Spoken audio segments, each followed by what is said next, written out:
In Florida hebben vermoedelijk 6 miljoen huishoudens geen elektriciteit door orkaan Irma. De stad Miami heeft niet de volle sterkte van de orkaan ondervonden, omdat Irma wegdraaide naar de westkust van Florida. Orkaan Irma heeft de afgelopen week enorme verwoestingen aangericht op Sint Maarten en andere Caribische eilanden. Irma heeft verder een kracht ingeleverd en is nu officieel geen orkaan meer. Het Nationaal Hurricane Center noemt Irma nu een tropische storm. Deze tropische storm kan wel nog steeds windstoten met orkaankrachten produceren. De maximum windsnelheden zijn afgenomen van meer dan 300 km per uur naar 110 km per uur met harde windstoten.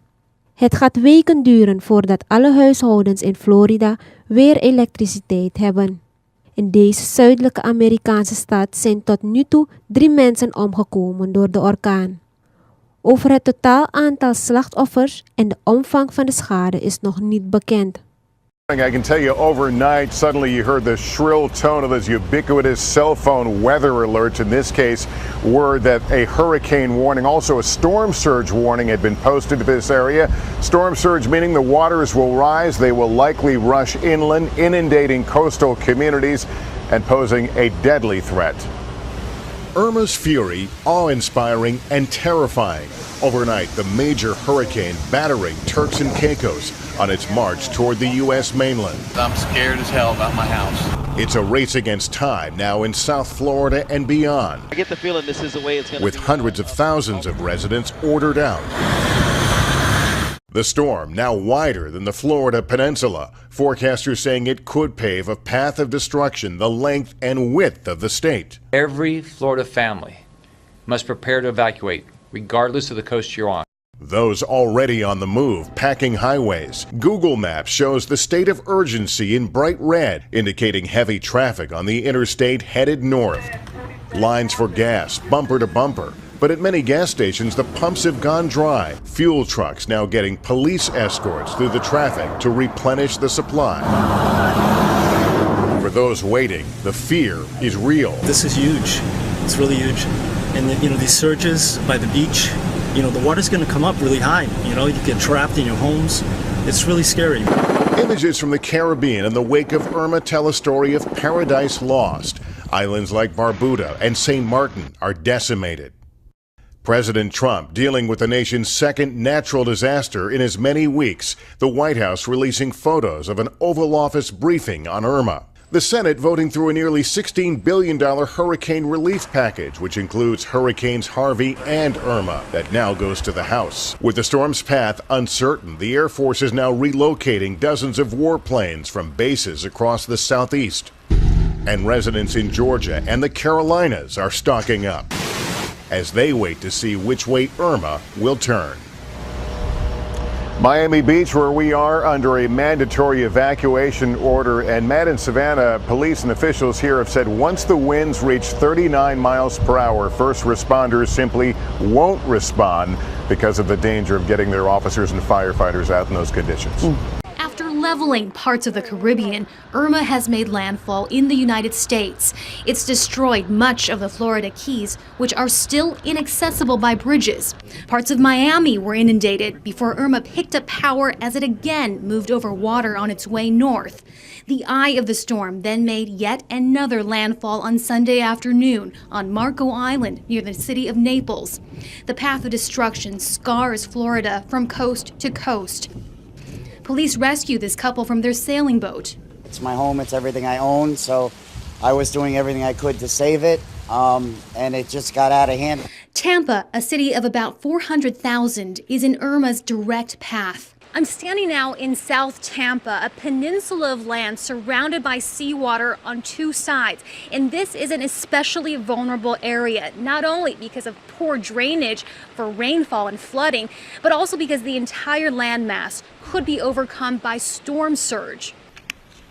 Ahead of the storm, sea cows, or manatees, became stranded in Tampa Bay. The water they had been swimming in was literally sucked away by Irma's low pressure. The water will come back as Irma passes and leaves flooding in its wake. Millions in Florida are without power, and hundreds of thousands of people are hunkered down in emergency shelters. My first duty as governor is to protect the people of Florida, and the storm is here now. Everyone's family matters. Every life matters. Please know that we will do anything and everything to protect and rescue every person. President Donald Trump has issued a disaster declaration covering the state, freeing money and resources to respond. But help cannot be deployed until Irma moves on, meaning for now, people are left to watch and wait. Welcome back to CBS This Morning. This morning, crews will go house to house in the Florida Keys looking for people who need help. Hurricane Irma destroyed roadways, isolating many who didn't evacuate. It slammed into the island chain yesterday morning. The county's emergency management director is calling this a humanitarian crisis. Elaine Cajano of our streaming network CBSN is in Key Largo. Elaine, good morning. Good morning. When Hurricane Irma blew ashore, it brought with it a powerful surge of water.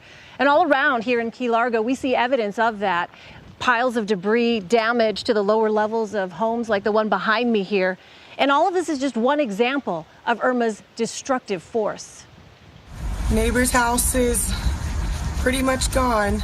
The eye of the storm landed in the middle of the Florida Keys with all of the fury of a Category 4 hurricane. Holy swelling waterways to an estimated 10 to 15 feet in some areas. Water was lapping at the steps of Marathon High School, one of only a few shelters in the Keys. Bill South is with the National Weather Service. He stayed behind in Key West to work with first responders. We've been busy just trying to get information out there to the people to put them in the proper places to try to save their lives. South believes the hardest hit areas will be between Big Coppitt Key and Marathon, with the brunt focused on the island of Big Pine Key. Debris and a washout of the road have isolated Big Pine from the other keys. Irma has officially passed, and this is what she left. Michaela Laughley rode out the storm in the Keys. She said she was scared, but is glad she didn't evacuate. For those people who left, they don't know when they're getting back in. It might not be for another 2 weeks. So now that we're here, we can actually start to take care of the problems and rebuild and clean up and go from there. First responders will now be able to get out to those hard-to-reach areas, and the military will start flying C-130 cargo planes in to distribute supplies and water. The other logistical issue is that authorities have asked people not to use their boats because there are too many pieces of dangerous debris for people to safely move around. Charlie? Thanks, Elaine. With us, Louis Uccellini, the director of the National Weather Service. Patrick Ottman is in Cuba for us right now, where this storm is really developing. Patrick, be careful over there, but tell us what you can.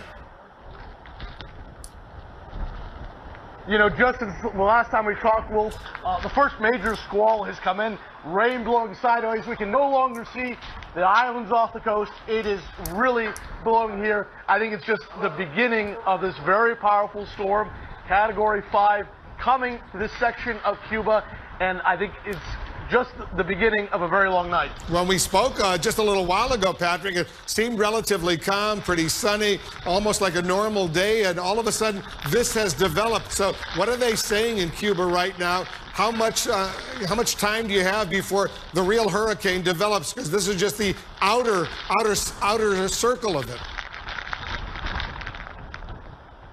Yes, these are just the outer bands. We're not supposed to get the worst of it till probably till early tomorrow morning. But all day long, they've been telling people here in the coastal areas of Cuba, this part of Cuba, that it could flood, that the wind is going to come like this, that it's going to be very strong, and that people need to evacuate, and that there will come a time where they will no longer be able to evacuate. That time has now come. You can't drive in this, you can't walk in this kind of weather, and it's just going to continue to deteriorate. So for people in Florida who are still on the fence, these are the beginning of the conditions that they will face. This is not the full force of the storm by any measure, because remember, the storm is passing by Cuba. It's not going to hit Cuba the way it's going to hit Florida, and I have to say, you know, it can almost knock you over. I'm leaning into the wind now, and a half an hour ago, there was almost clear skies, and we've seen this come in. It's blowing the trees. I can no longer see the water out there, and it's a very much changed situation, and it happened within the space of just a few minutes, Wolf. Yeah, just a few minutes. Stand by, Patrick. Louis Uccellini, the director of the National Weather Service, is looking at the images that we're showing. When you see this going, this is just the beginning for the Cuban people. That's correct. It's just the beginning, and they're on the south side of the storm. So it'll be the north side of the storm and then the east side of the storm as it makes the turn. That's actually going to be the worst part of the storm. So they're being brushed by the storm, and they're on the south side, not the worst part, and you see what's happening already. Patrick, very quickly, there are millions of people over there potentially in harm's way in Cuba. Are they prepared for this? Have they evacuated? Are they in shelters?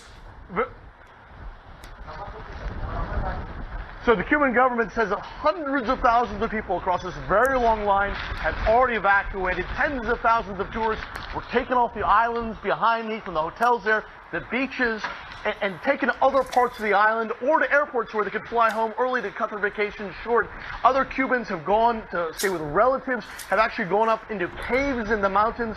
So everybody who was going to evacuate probably at this point has done so. Other people here in this town where I am have said that they are going to ride it out, but they've moved their furniture up to higher levels. They know there will be heavy flooding here, and this is a dangerous storm. But for many people, they just want to be in their homes to try to protect their belongings. Of course, this is a very poor country, so when a storm comes to Cuba, like the way the storm is coming, it can have a devastating impact, Wolf. Do we know, Patrick, and I'm not going to bother you too much longer because I know the situation is getting awful over there, what the condition is at the U.S. Naval Base at Guantanamo Bay, Gitmo? The U.S. has a significant number of troops there and clearly some prisoners as well.